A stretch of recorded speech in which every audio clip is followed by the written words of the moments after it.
All right, good morning, everybody. I'm joined here by Mayor Nancy Rotering and Chief of Police Lou Jogman.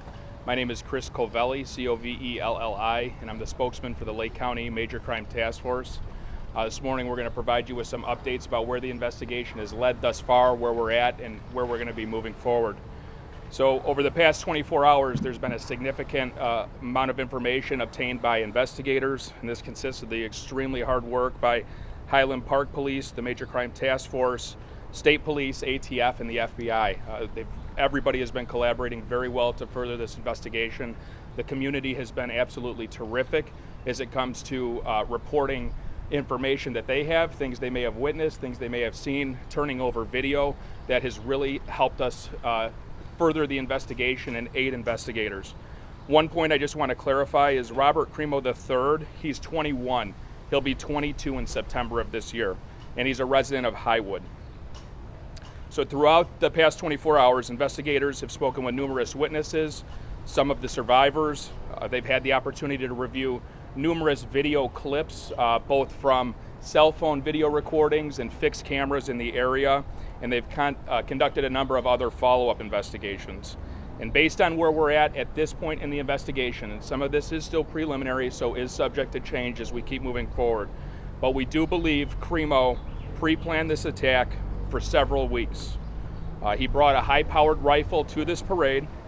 He accessed the roof of a business via a fire escape ladder and began opening fire on the innocent Independence Day celebration goers. The rifle was purchased in Illinois, and the information we have thus far is that it appears to have been purchased legally by Crimo. During the attack, Crimo was dressed in women's clothing, and investigators do believe he did this to conceal his facial tattoos and his identity and help him during the escape with the other people who were fleeing the chaos. During the attack, we believe that Crimo fired more than 70 rounds from this rifle into the crowd of innocent people. Following the attack, Crimo exited the roof, he dropped his rifle, and he blended in with the crowd, and he escaped. He walked to his mother's home, who lived in the area, and he blended right in with everybody else as they were running around, almost as he was an innocent spectator as well. He borrowed his mother's vehicle. We issued an alert yesterday afternoon. Chief Jogman provided the vehicle information and Crimo's information. We're very thankful that an alert member of the community saw Crimo's vehicle traveling southbound on Route 41, dialed 911. An alert North Chicago police officer spotted the vehicle, waited for additional backup units to arrive, conducted a traffic stop, and they were able to safely apprehend Crimo with no injuries to the officers. Inside the vehicle, there was a second rifle located. Indications is that was purchased by Crimo as well. Thus far, over 30 people were injured during the attack, and this does not include the 6 who lost their lives. Right now, Crimo remains in custody at this time. There are no indications that there was anybody else involved in this attack. By all indications, it appears Crimo was acting by himself. The Lake County State's Attorney's Office has been with us from the ground level. They're with us this morning. They were with us through the night. We continue to review the information. Investigators are still developing leads and very critical information. Once we're at a point where we're ready to review all of that information for charges, we will sit down with the state's attorney and review for criminal charges. I'm going to turn this over to the mayor, and then I'll be back up to answer questions. Mayor, thank you. Thank you. Today is a day of grieving together, a day to pause, a day to remember those who left us, those who were injured, and for strength for our community. Several vigil and prayer services are taking place today, both inside and beyond Highland Park. They are as follows. The Community Church of Lake Bluff, 117 East Scranton Avenue, Lake Bluff, will hold a prayer service today at noon. The service will include prayer and music at Christ Church on the corner of Route 60 and Waukegan Avenue in Lake Forest. Trinity Grace Church and Christ Church has organized a community prayer gathering at 3 p.m. at Trinity Grace Church, 1506 Half Day Road, Highland Park. Everyone is welcome. Highland Park Presbyterian Church, Trinity Episcopal, and other area faith leaders will hold an ecumenical Ecumenical Community Prayer Vigil today at 7 p.m. at the Highland Park Presbyterian Church, 330 Laurel Avenue, Highland Park. All are welcome. Today, Highland Park High School, located at 433 Vine Avenue, in conjunction with community partners, is hosting crisis counseling until 2 p.m. and is open to everyone. No appointments are necessary.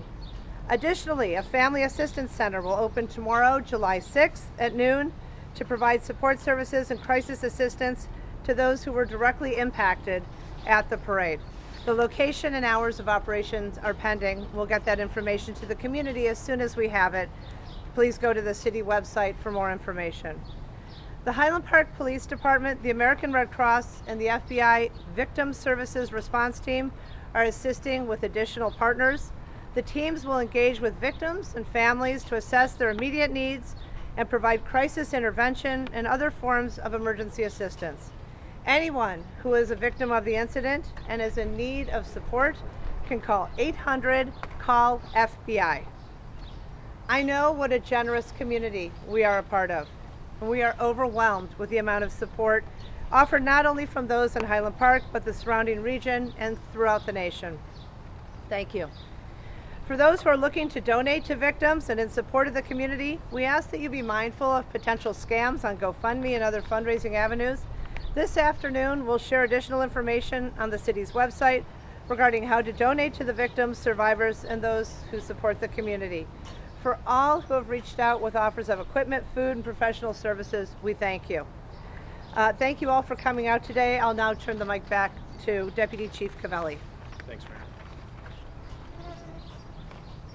Any questions? Yes. Justin was in.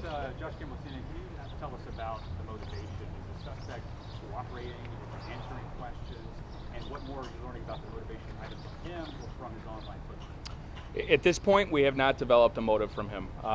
Investigators are very much furthering the investigation. They have been in discussions with him. I don't have anything to say about motivation thus far because it hasn't been provided. Sir, we've seen disturbing videos online. Were warning signs missed?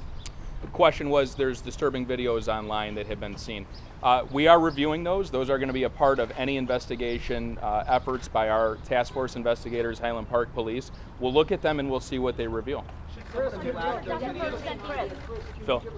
where in Illinois did he purchase the weapons? And also, when he went to his mother's house, did he tell her what he had done, or was she unaware? The question was, where did he purchase the weapons, and did he tell his mother what he had done? He purchased the weapons locally, within the region, so the Chicagoland area. When he went to his mother's, we have no indication that he provided any information to her. Can you give us an idea of how many weapons did he purchase, and when was it? So he was in possession of the firearm the day of, the rifle. He was in possession of another rifle in his vehicle when he was pulled over by police.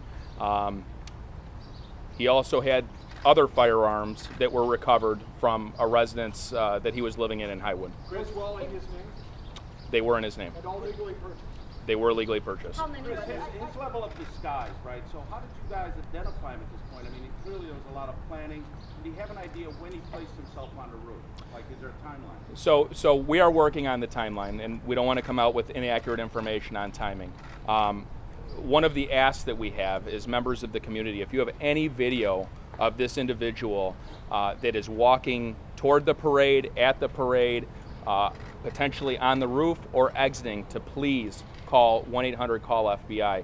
As far as the disguise went, he wore that in an attempt to conceal himself. Do you have pictures of that you can offer? I mean, what did he look like? Or? Potentially, I'll look into that and I'll have to get back to you. How do you identify him? Considering the extensive digital trail, the disturbing videos, the amount of views garnered, was he known to law enforcement beforehand? And if not, why not?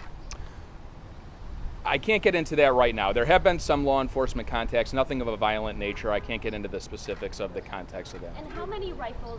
Our colleagues at NBC News are reporting that he purchased multiple weapons. Can you give us any details as to the weapons and how many he may have been in possession of? At this time, I know of the 2 rifles, and I know that there were potentially pistols that he had owned as well. Chief, Sir. Sir, has he made any statements to investigators, and does he have an attorney? I'm not going to go into what he may or may not have said. The investigation is still moving forward. I'll provide that information later on. Chris, can you break down? He targeted anyone specific or was shooting randomly?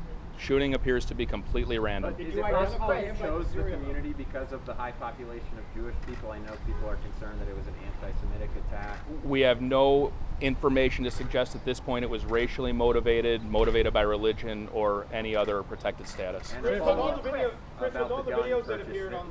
I believe still in place is an assault rifle ban in Highland Park. Is that correct? Yeah, I don't have information on that right now, but we will get back to you on specifics. With all the videos of Crimo prior to this, did anyone ever call Highland Park Police or tip off authorities that these were online? No, we were not made aware of these videos.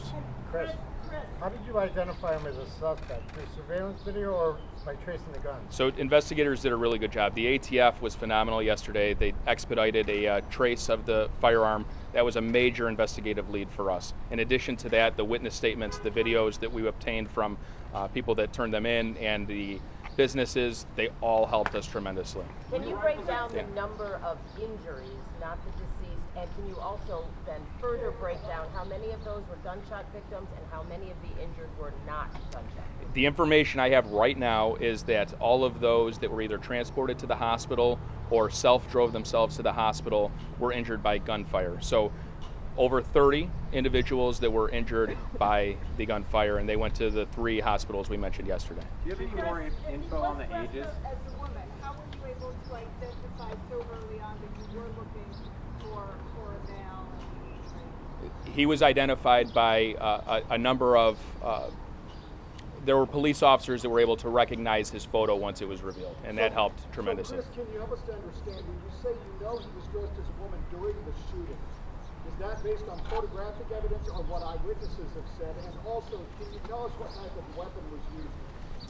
So it was a high-powered rifle that was used. It was shot high-velocity rounds. Was it AR-15? It could be similar to an AR-15. It was similar to an AR-15. As far as identifying him with the woman's, he was seen on video camera in the woman's clothes. Video camera played a tremendous role in how we were able to identify him, both leaving initially and as he left. Chris, what is the address? Are they duplicates? The guns the same, and were they bought at the same? No. Different and bought at separate locations. Did he also have any more charges? Did he have a wig on? Because it was reported that it was a... I'm not exactly sure what the woman's attire consisted of. Initially, it was reported that this person had long hair, so a wig isn't out of the question. Can you tell us more about the business where he was? Which work was he on? And how did he get there exactly? Can you repeat that? Can you tell us more about the business where he was? Which group was it, and how did he get in? It was a local business right in that vicinity. I'm not sure the name of the business. He was able to access the roof through a ladder that's affixed to the side of the building. We'll take 3 more, okay? What happened with that clothing? Did he dump it somewhere or did he have it on him?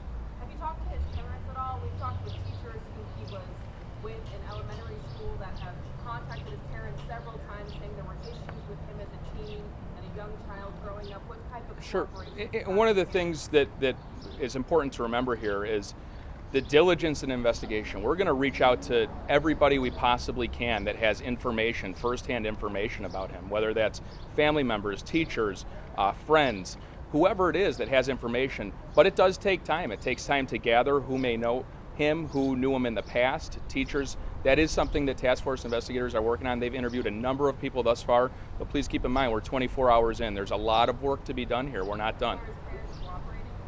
I don't want to get into levels of cooperation. Were the weapons modified at all? No indication the weapons were modified. Okay, one more. Have any children passed away? No children have passed away. We'll take your last one. That he gave when he bought the weapon. What address did he give? I'm not sure what address he gave. I can get back to you on that. All right, we'll be back this afternoon about 3 o'clock. We hopefully have an updated status on charges. He'll remain in custody at this point. 3 o'clock. Thank you. Thank you, everybody. Thank you. Talk about how you knew him as a young boy.